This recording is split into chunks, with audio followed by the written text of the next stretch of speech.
Hello, it's me, the Avatar Fanatic, and today we will be talking about the Bhanti tribe and the Fire Sages in Avatar.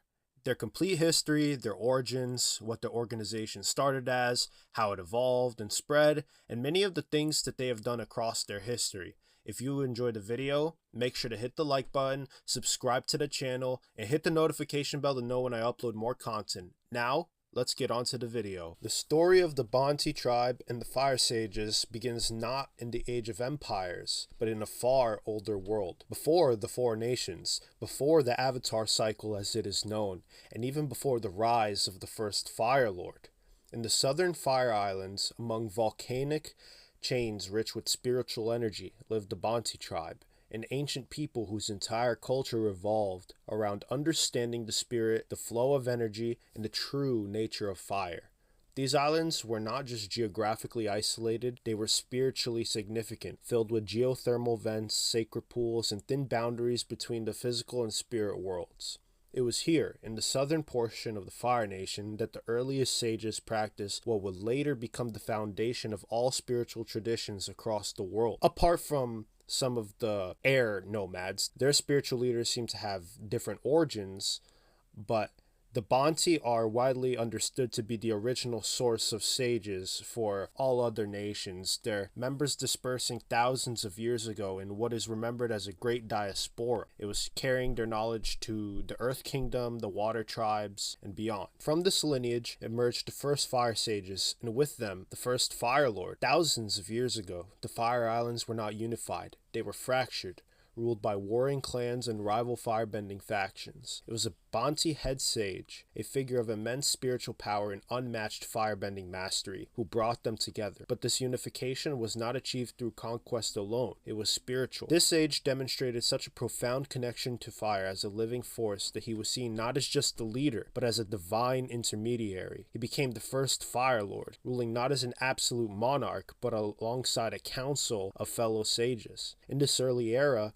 the Fire Nation was as much a spiritual order as it was a political order, and the Fire Sages stood as co-rulers, guardians of balance, interpreters of celestial events, and keepers of the Avatar's legacy within their lands. Their architecture still reflects this origin. The great fire temples such as the one on Crescent Island bears striking resemblance to the ruins of the Sun Warriors, the oldest known firebending civilization. Circular structures, solar alignments, dragon imagery, these are not coincidences. As Prince Zuko himself observed, these designs are unmistakably similar, suggesting that both the Sun Warriors and the early sages drew from at least the same or a similar ancestral culture, but where the Sun Warriors withdrew into isolation to preserve the original philosophy of fire as life and energy, the Fire Sages became within a growing nation, and over time, the difference between an isolated order and a sort of pseudo-political organization would kind of widen their differences over time. As centuries passed, the balance between spiritual and political power began to shift. Secular Fire Lords, descendants of the original sage, started consolidating authority, gradually pushing the sages out of governance. This connection between the throne and the temple weakened over time until eventually it was severed away. The Fire Lords became absolute monarchs, and the Fire Sages were reduced to advisors, then ceremonial figures, and finally subjects under autocratic rule. By the time of Fire Lord Azulon, and especially Sozin, transformation was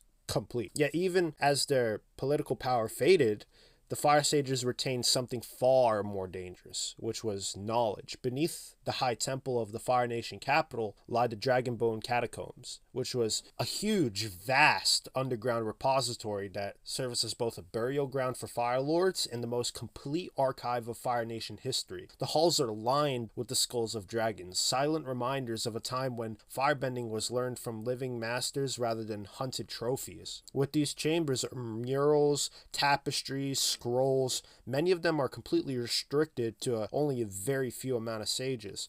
That document not only history, but techniques long thought to be myth of acts of firebending. Among these are legendary firebending arts, such as immortality through spiritual discipline as practiced by figures like Lao Ge, true flight, not the brief propulsion of fire jets like Zhong Zhong or Iroh or some of these people are able to do, but actual sustained aerial movement akin to the freedom achieved by airbenders like Zahir. This is not like General Iroh II. Also, a form of combustion bending, which was the ability to channel explosive energy through the forehead, and even methods of harnessing comet level power. So when Sozin's comet hits, harnessing that level of power without a celestial event. There are also records of heat bending, the manipulation of a temperature without visible flame, which a technique that is similarly used by Sozin to cool lava, and then after that Iroh to survive imprisonment. Sozin in particular became obsessed with these scrolls. He believed that the ancient sages had not merely recorded myths, but actually hid an attainable piece of power. He studied the teachings relentlessly, seeking to master techniques that would elevate him beyond any Fire Lord before him. His interest in comet-enhanced bending suggests he may have been searching for a way to artificially replicate the power of Sozin's comet, a breakthrough that, if achieved, would have made him unstoppable. But when Sozin pursued power,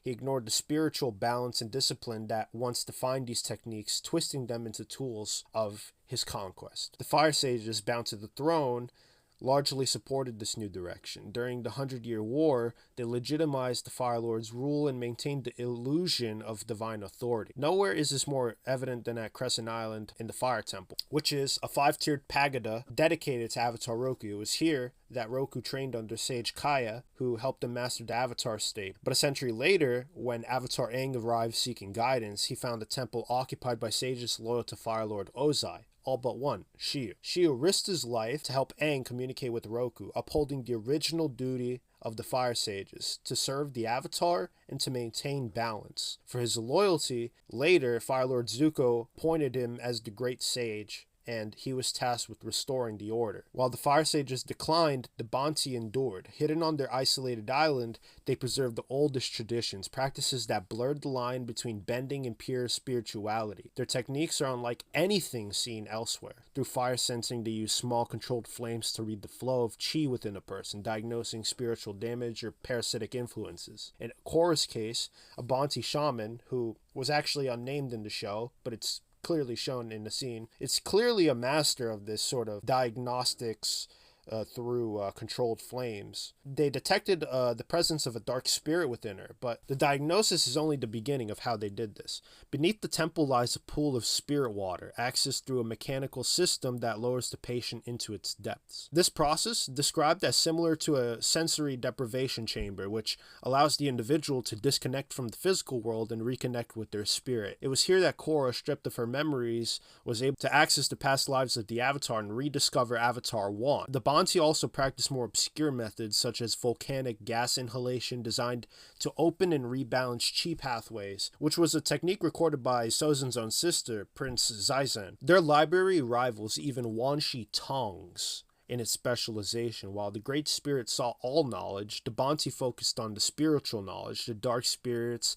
energy healing, the origins of the Avatar, and the ancient schism that scattered all their people across the world. But it was here that Avatar Kuruk, guided by the Bhanti sage Niyahitha, researched the dark spirits he secretly battled. Kuruk's life, often misunderstood as one of indulgence, was in truth a constant war against entities like Father Glowworm. Each victory damaged Avatar Kuruk's soul, and only Niyahitha and the Bhanti sacred pools could restore him. Together, they turned his apparent hedonism into a cover, which was hiding the true cost of his duty. The Bhanti were also guardians in a more literal sense. During the 100-Year War, while the world believed that the sky bison were in fact extinct, the Bhanti sheltered a hidden herd on their island. These were not Appa's kind, but a different breed, distinguished by brown ears, additional stripes, and unique horn structures. Whether discovered or preserved, these bison were protected in total secrecy, possibly with knowledge passed down from the surviving air nomads. After the war, Avatar Aang would find them, ensuring their survival and the restoration of air nomad culture. In the end, the Fire Sages and the Bhanti represent two paths of the same origin. One became entangled with power, with political purpose reshaped by kings and by war and by political organization. The other remained more hidden, preserving truths older than nations themselves, more similar to the Sun Warriors, more of a secret, sort of older society. And yet, even in their decline, the sages never fully lost their purpose. Through figures like Shiyu, Kaya, and Nihilitha, through the catacombs and the hidden libraries, through the dragons they once revered, and the avatar they were sworn to serve, their legacy endures, not as rulers, but as quiet keepers of fire's deepest secrets. If you guys enjoyed the video, make sure to hit the like button and subscribe to the channel to get more cool videos on Avatar theories, lore, battles, and much more. And it's been me, the Avatar Fanatic, out.